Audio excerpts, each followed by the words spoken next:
यह video debt mutual fund में निवेश करने के सही तरीके के ऊपर है। जब से फ्रैंकलिन टेम्पल्टन म्यूचुअल फंड ने अपने 6 डेट स्कीम बंद किए हैं, लोगों में उत्सुकता काफ़ी बढ़ गई है ये जानने के लिए कि क्या डेट फंड में निवेश करने पे नुकसान हो सकता है, क्या डेट फंड अगर बंद होता है तो क्या उनका पैसा डूब जाता है, डेट फंड में अगर आगे निवेश करना है तो क्या स्ट्रेटजी फॉलो करना चाहिए, अगर डेट फंड में पैसा जमा किए हैं और अभी चूंकि फ्रैंकलिन टेम्पल्टन के 6 स्कीम बंद हो गए हैं तो क्या इसका असर जो दूसरे निवेशक हैं उनके ऊपर भी पड़ सकता है क्या। ऐसे कई सारे क्वेश्चन हैं। तो उन सब में मेन बात ये आती है कि अगर जो नए निवेशक हैं या जो ऑलरेडी म्यूचुअल फंड में अभी निवेश कर चुके हैं तो उनको ये जानना बहुत ज़रूरी है कि क्या उनका पैसा डूब सकता है, नहीं डूब सकता है।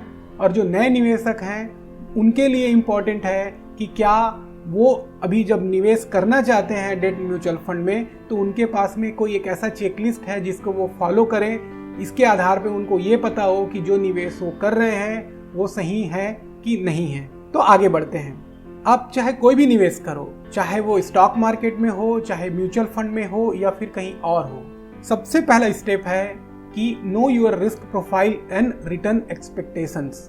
आपको सबसे पहले चेक करना है आपका रिस्क प्रोफाइल। आप कौन सी कैटेगरी में आते हैं, क्या आप हाई रिस्क लेने वाले की कैटेगरी में आते हैं, मीडियम रिस्क लेने वाले की कैटेगरी में आते हैं या फिर लो रिस्क लेने वाले की कैटेगरी में आते हैं। अब होता यह है कि इस रिस्क प्रोफाइलिंग के आधार पे ये तो तय हो जाता है कि अगर कोई हाई रिस्क लेने वाली कैटेगरी में आता है तो उसके लिए, अगर म्यूचुअल फंड की ही बात करें तो उसके लिए इक्विटी म्यूचुअल फंड सही रहता है, और जो मीडियम या लो रिस्क वाली कैटेगरी में आते हैं उनके लिए डेट फंड में ज़्यादा कंसंट्रेशन अच्छा होता है। ये तो हमें मालूम है। अब अगर हम बात करते हैं कि डेट फंड की, तो अगर कोई मीडियम या फिर लो रिस्क कैटेगरी में है और डेट फंड में निवेश कर रहा है तो उसके बाद में भी एक बात ये आती है कि जो भी कोई डेट फंड में निवेश कर रहा है उसका एक एक्सपेक्टेशन तो बिल्कुल रहता है कि भाई उसका पैसा सेफ रहे।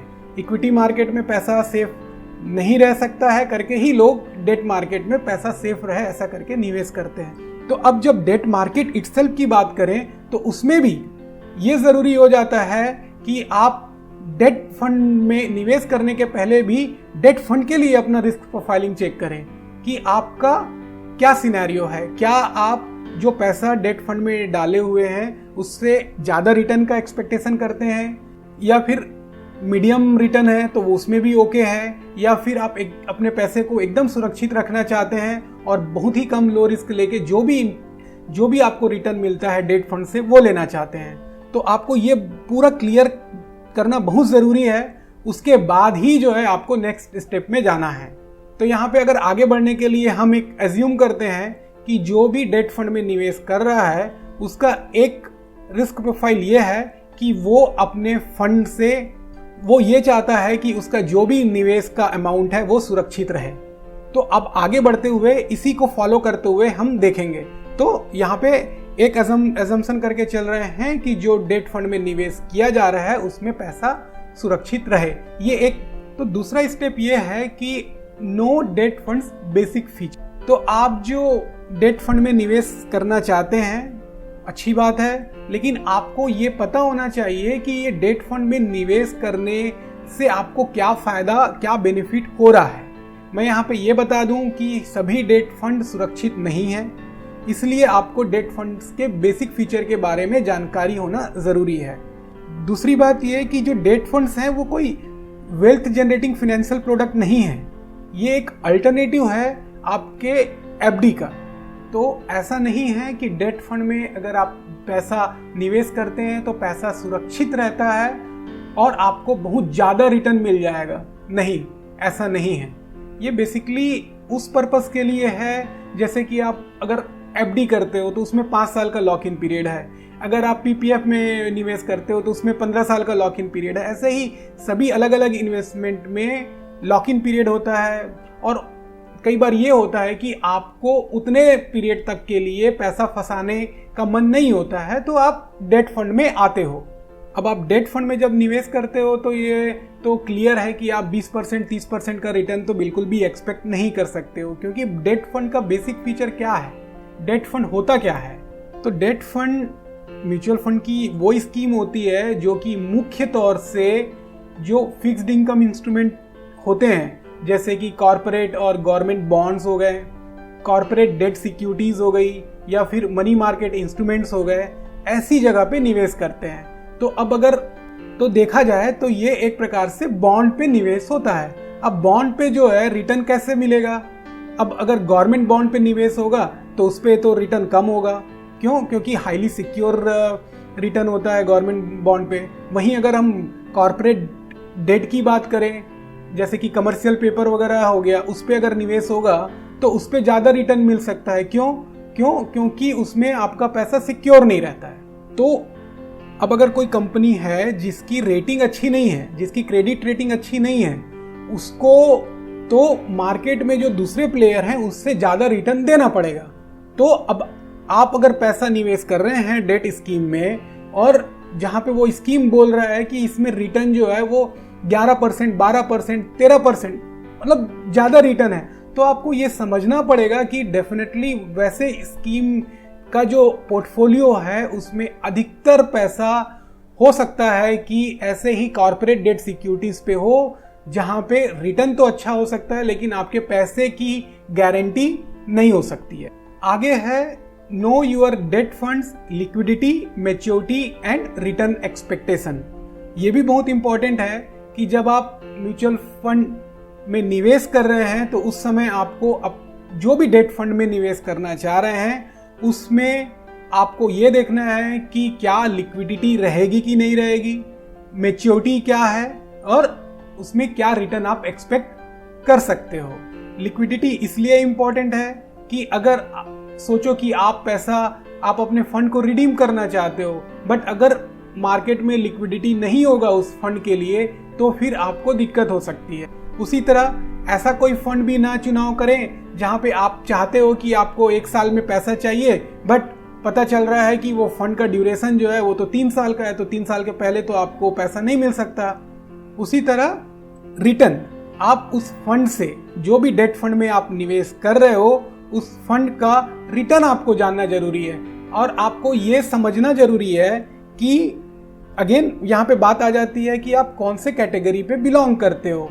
अगर आप डेट फंड में भी लो रिस्क लेना चाहते हो तो आपको ऐसे फंड जो कि गवर्नमेंट बॉन्ड्स पे निवेश करते हैं उस पे कंसंट्रेट करना चाहिए। अगर आप चाहते हो कि आपको रिटर्न थोड़ा ज़्यादा मिले तो फिर कॉर्पोरेट बॉन्ड, इस पे आपको कंसंट्रेट करना चाहिए। तो जो डेट फंड जो भी आप चाहते हो लेने के लिए, तो उसमें आपको ये 3 चीज इंपॉर्टेंट है कि लिक्विडिटी, मैच्योरिटी और रिटर्न एक्सपेक्टेशन, ये 3 चीज आपको देखना जरूरी है। चौथा है कि अंडरस्टैंड द डिफरेंट रिस्क। अब आपको डेट फंड में भी, मैं यहाँ पे बात म्यूचुअल फंड की बात नहीं कर रहा हूँ, मैं यहाँ पे बात कर रहा हूँ डेट फंड की। तो डेट फंड में भी बहुत सारे रिस्क इन्वॉल्व हैं। ऐसा नहीं कि डेट फंड में आपने पैसा लगा दिया और आपको चूंकि इक्विटी के जैसा रिटर्न नहीं मिल रहा है पर आपका पैसा 100% सेफ है। नहीं, ऐसा नहीं है डेट फंड में। इसलिए मैंने शुरू में ही आपको बताया कि डेट फंड में भी लो रिस्क, मीडियम रिस्क और हाई रिस्क, ये 3 कैटेगरी आपको डेट फंड में भी फॉलो करना है।